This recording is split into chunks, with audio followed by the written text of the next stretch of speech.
But I think the nice thing about someone chasing the industry today Yeah. is there's a million times more options Mm-hmm. right now. And not only that, but like we were talking about, the diversity of the Yeah. industry is really cool right now. So I would definitely suggest, especially for someone like you, if you wanted to think of your own characters, Yeah. and even if the character starts out as a ghost from the machine, Mm-hmm. which is kind of cool because there've been plenty of times where I've been working on this Batman story, and I'm like, oh man, I got this cool Batman story, and Batman does this and this and this and this. And then after a while, I realize what makes this a Batman story. This is actually not a Batman story. Mm-hmm. This is an original story. Right. And if I took the ghost out of the machine, if I removed Batman from the story and just say the brilliant detective, my story still works. Right. And not only does my story still works, now that I don't have the limitations of Batman, I can really do some different things with this story. I mean, that's what the Watchmen is. Watchmen is, in my opinion, one of the greatest comic book stories ever told. But it started off as the Charlton characters.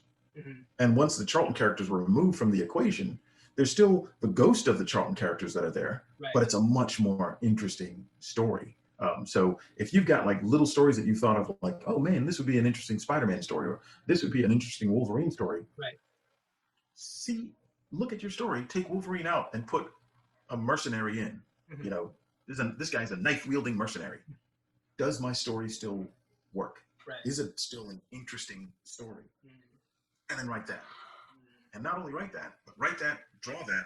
When you're finished with it, decide, well, I've written some garbage and I've drawn some garbage. Perhaps I should retire it into the garbage can.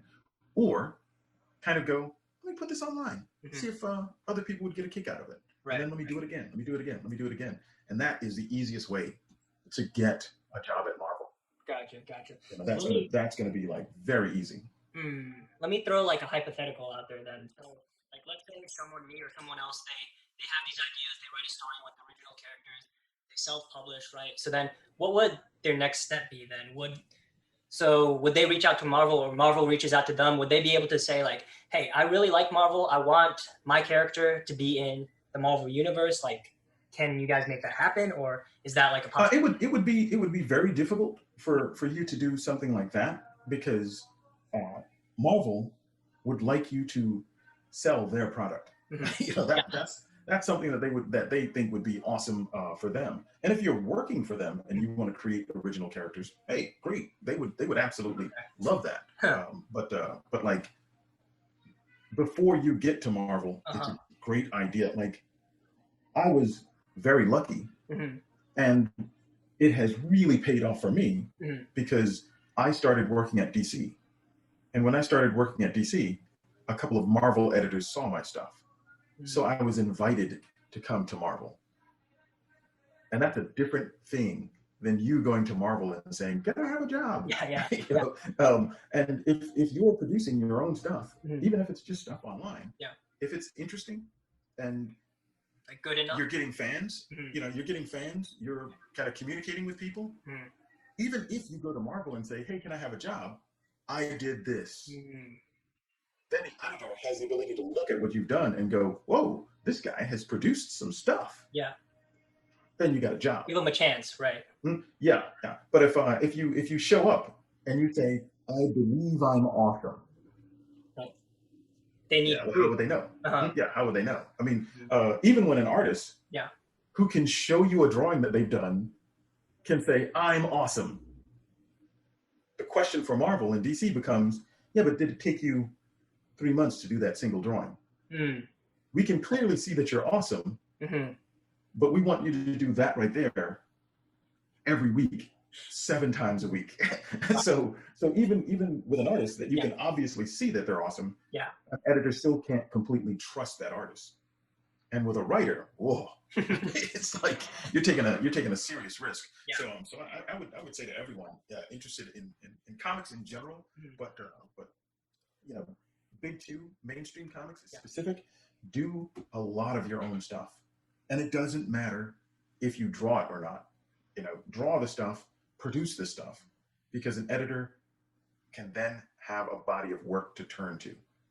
A lot of these people that I instruct, they're kind of like, yeah, but if I do work for this independent company, they have a tendency not to pay people. They have a tendency to screw people. Mm. And I'm like, are they going to produce the comic book? Because if they produce the comic book, especially if they produce a miniseries, then you have a body of work that you can point to and say, I did this. And if it's you with that body of work and the guy next to you that has 5 pinups, you're going to get the job. So the first company I worked for didn't pay me anything. But the work that Denny O'Neil saw was the work I did for that company. So technically, they paid me a career. It's like, if you really think about it, me not getting paid is really a small price to pay for getting in at DC with Denny O'Neil doing Batman. So it's just like, I'll take that risk every day. So I think that kind of mentality is really, really important. Is just force yourself to get the work done. And once you get into the habit of getting the work done, you become a totally different creator. So let me clarify something then. Is it Marvel and DC? When you work under them and say you create a character, right? So they always own the character, right? It's always okay. They will always. Yes, they will always own that character. If it's an original character that you create, particularly if you create an original character for a series or something like that, then what ends up happening is there's this a weird little thing that they called incentivize.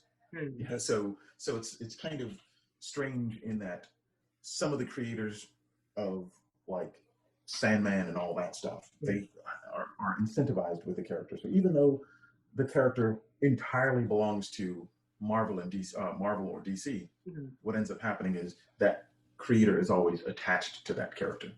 And if that becomes a movie, then that creator will actually get a little bit of, and they don't call it royalties, they call it incentives for the movie. So if you create like a huge Marvel character and they make it into a movie, and hey, brother gets paid again.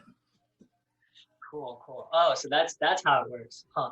So I mean, I guess like if you go the indie route, then you get to keep ownership, but then your character doesn't get to play in the sandbox with the other ones, right? So yeah. That's exactly how it works out. But I think the nice thing about it is once you sort of get yourself out of the head of I've got this character, and more in the head of I am a creator, then it's not that big a deal. I mean, if Marvel wants me to create a character for them tomorrow, boom, let's do it. If DC wants me to redesign someone's costume, hey, I'll do that. And that stuff is a lot of fun.